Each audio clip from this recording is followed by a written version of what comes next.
Shalom y bienvenidos de vuelta a Israel con Aline. Hoy estamos en Galilea, más específicamente en la ciudad de Kefarnaum, la ciudad también conocida en la Biblia como Yiro Shel Yeshua, la ciudad de Jesús. ¿Por qué Kefarnaum es la ciudad de Jesús? Lo descubriremos cuando entremos. Entonces, si están preparados, comencemos. Estamos entrando en Cafarnaum, conocida en hebreo como Kafar Nahum, que significa el pueblo de Nahum. Jesús nace en Belén, vive la mayor parte de su vida en Nazaret y solo a los 30 años se muda a Cafarnaum, como está escrito en Mateo 4:13. Y dejando Nazaret, se fue a vivir a Cafarnaum, situada a orillas del mar, en los confines de Zebulún y Neftalí. Pero ¿por qué precisamente esta ciudad es llamada la ciudad de Jesús? Porque a pesar de que solo vivió aquí 3 años, vivió aquí los 3 años más importantes de su vida, que son los años de su ministerio y vida pública, y por eso la ciudad de Cafarnaum recibe este título. Hemos llegado al lugar más importante de todos aquí en Cafarnaum, que son los restos de la casa de Pedro, la casa donde Jesús se alojó y vivió. Y en esta casa también ocurrió uno de los milagros de Jesús, la curación de la suegra de Pedro, como está escrito en Lucas 4:38 y 39. Después de salir de la sinagoga ese día, Jesús fue a la casa de Simón, donde encontró a su suegra muy enferma, con fiebre alta. Cuando los presentes suplicaron por ella, Jesús se puso al lado de la cama y reprendió la fiebre que la dejó. Se levantó de inmediato y comenzó a servirles. En este dibujo podemos ver cómo se veía la casa de Pedro, muy diferente de los restos arqueológicos que vemos aquí. ¿Qué está pasando? En los primeros siglos, el cristianismo será una religión prohibida y perseguida por el Imperio Romano. Entonces, no se pueden construir iglesias. ¿Qué hacen los primeros cristianos aquí? Construyen un domus ecclesia, que significa una iglesia secreta. Este lugar tendrá una iglesia secreta. Luego, cuando finalmente el cristianismo será una religión permitida en Tierra Santa, se construirá aquí una iglesia en el período bizantino, que es esta iglesia octagonal que estamos viendo, que tiene 8 lados. Esta iglesia también será destruida y reconstruida más tarde. Y la última reconstrucción está aquí arriba. Esta iglesia se construirá sobre pilares, lo que significa que estará sobre los restos arqueológicos pero sin cubrirlos. Y algo muy genial que hicieron es que el piso de la iglesia es de vidrio. Así que desde aquí vamos a subir y también mirar los restos arqueológicos desde arriba. Así que vamos. Mira qué genial. Ahora hay un grupo de señoras que son árabes israelíes cristianas visitando la iglesia. Y también hay una monja hablando con ellas, así que nos moveremos un poco para no interrumpir lo que están haciendo, pero llegaremos hasta este punto con el vidrio y veremos las excavaciones desde arriba.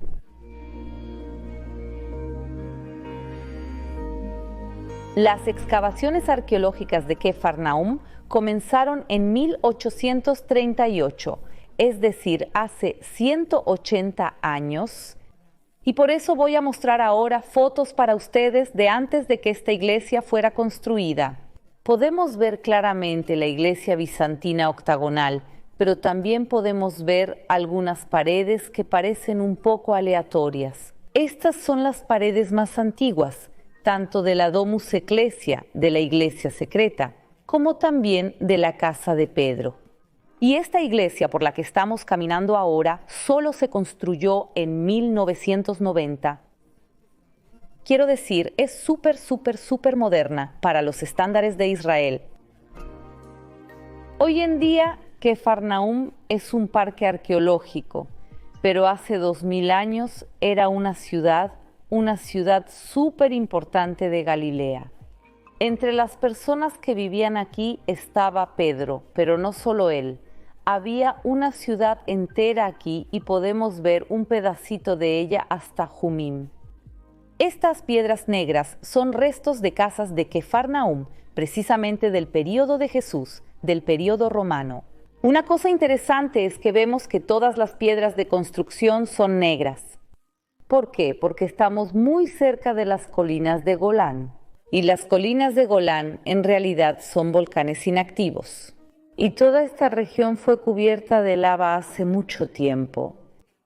Entonces aquí las piedras son piedras basálticas, es decir, es lava, es magma que se endureció y por eso todas las casas se construyeron con esta piedra.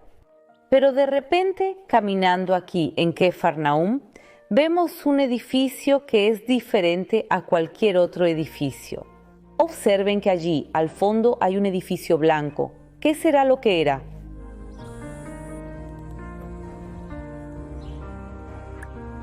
Este edificio colosal es una sinagoga, o mejor dicho, dos sinagogas, una construida encima de la otra. Esta base que estamos viendo, que es de piedras negras, como el resto de la ciudad, es la base de la sinagoga de los tiempos de Jesús. Sabemos que Jesús frecuentaba sinagogas y que también frecuentó esta sinagoga. Por alguna razón, la población de Cafarnaum decidió desmontar esta sinagoga, tal vez porque querían ampliarla, tal vez porque estaba en un estado de conservación muy malo, pero la desmontaron y reconstruyeron una sinagoga colosal encima, que son estas piedras blancas que estamos viendo. La pregunta es, ¿cuándo se hizo esta reforma? Ahora vamos a entrar juntos y verla.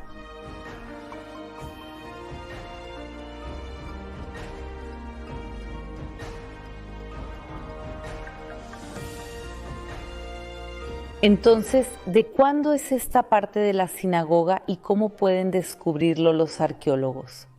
Ellos toman y levantan las columnas. Entonces, aquí levantaron las columnas y el piso de la sinagoga y vieron lo que había debajo. Y encontraron monedas, restos arqueológicos y lograron fechar esta sinagoga del siglo V, es decir, una sinagoga bizantina construida sobre la sinagoga de los tiempos de Jesús. En los tiempos de Jesús, el templo de Jerusalén todavía existía y era el corazón de todo el pueblo de Israel. Es donde estaban los sacerdotes, es donde se hacían sacrificios, es donde se iba en las 3 grandes peregrinaciones anuales. Entonces, ¿por qué se necesitaba una sinagoga? Era un centro comunitario, el centro de la comunidad local, donde se enseñaban y estudiaban las escrituras, donde se realizaban las reuniones. Y por eso sabemos que Jesús también frecuentaba sinagogas, entre ellas esta, para enseñar la palabra. Y aquí ocurre el pasaje de Lucas 4, 33 a 35. Y había en la sinagoga un hombre que tenía un espíritu de un demonio inmundo, y éste exclamó en alta voz, diciendo: «Ah, ¿qué tenemos nosotros contigo, Jesús Nazareno? ¿Vienes a destruirnos? Bien sé quién eres, el Santo de Dios». 35. Y Jesús lo reprendió, diciendo: «Cállate y sal de él». Y el demonio, lanzándolo por tierra en medio del pueblo, salió de él sin hacerle daño. Estamos caminando en los restos de una sinagoga bizantina, pero si miramos aquí por la puerta, vemos al otro lado la iglesia y debajo de ella hay restos de una iglesia bizantina. Eso significa que Cafarnaum era un ejemplo de coexistencia, una ciudad donde judíos y cristianos vivían lado a lado. Y esta sinagoga colosal terminará siendo destruida junto con toda la ciudad de Cafarnaum cuando ocurre un gran terremoto aquí. Dado que la sinagoga estaba hecha de piedra, las piedras no desaparecen, sino que caen y se derrumban. Cuando preparan este parque arqueológico, van y retiran todas estas piedras y las esparcen aquí alrededor. Lo que estamos viendo aquí ahora detrás de mí son restos de la fachada de la sinagoga. Y mira qué interesante, vemos aquí algunos símbolos, entre ellos el símbolo de la menorá, el candelabro del templo de Jerusalén.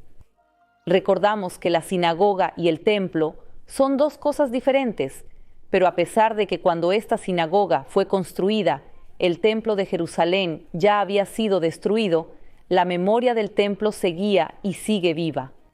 Entonces vemos que en la sinagoga ponen símbolos del templo de Jerusalén, la menorá, y a ambos lados hay otros dos símbolos pequeños.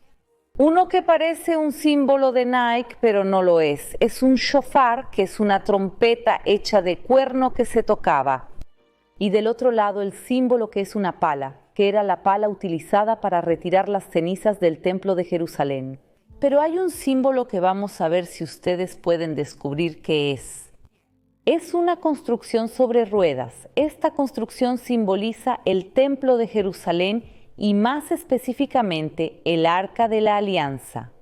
El Arca de la Alianza no tenía ruedas, recordamos que era cargada. Entonces, ¿qué historia representa esto aquí? Esta historia representa lo que sucede después de que el Arca de la Alianza es robada por los filisteos. Los filisteos van a robar el Arca de la Alianza y la llevarán a una ciudad costera llamada Ashdod. Pero la ciudad será asolada por una gran plaga. Entonces los filisteos entienden que no deberían tener el Arca de la Alianza y ponen el Arca de la Alianza sobre ruedas, ponen animales para tirar de ella y envían el Arca de la Alianza a una ciudad judía cercana llamada Beit Shemesh. La gente de la ciudad de Beit Shemesh, a pesar de ser judíos, no tratan el Arca de la Alianza con todo el respeto y por eso también van a recibir una plaga. Y después de ser asolados por esta plaga, también deciden enviar el Arca de la Alianza adelante, y el Arca es enviada a una ciudad cercana a Jerusalén llamada Kiriat Jearim. Y desde allí más tarde el Arca sube a Jerusalén a su lugar debido. Entonces me parece muy interesante que de todas las historias bíblicas que deciden representar aquí, representan símbolos del templo de Jerusalén y también esta historia tan diferente del Arca de la Alianza.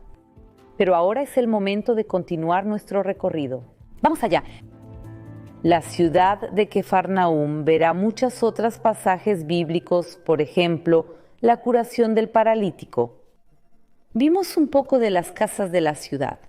Las casas en sí estaban hechas de piedra, pero el techo estaba hecho de madera y barro. Entonces, cuando vienen, rompen una parte de este techo de madera y barro y bajan al paralítico por el techo. Esta también es la ciudad de origen del apóstol Mateo, y esta ciudad de pescadores, fundada hace 2200 años, será el centro del ministerio de Jesús. Y por eso, toda esta área aquí en el norte del Mar de Galilea será la zona que más verá milagros. Tenemos aquí cerca el lugar de la multiplicación de los panes y los peces. Tenemos el primado de Pedro. Tenemos un montón de las bienaventuranzas, donde hace el sermón de la montaña, la ciudad de Migdal, también conocida como Magdala. Y también cruzando el mar al otro lado, llegamos a la ciudad de Gedara, donde Jesús encuentra al endemoniado. Entonces, este pequeño espacio geográfico junto al mar de Galilea reúne tantos pasajes bíblicos importantes. Entonces, ahora vamos a llegar hasta la orilla del mar.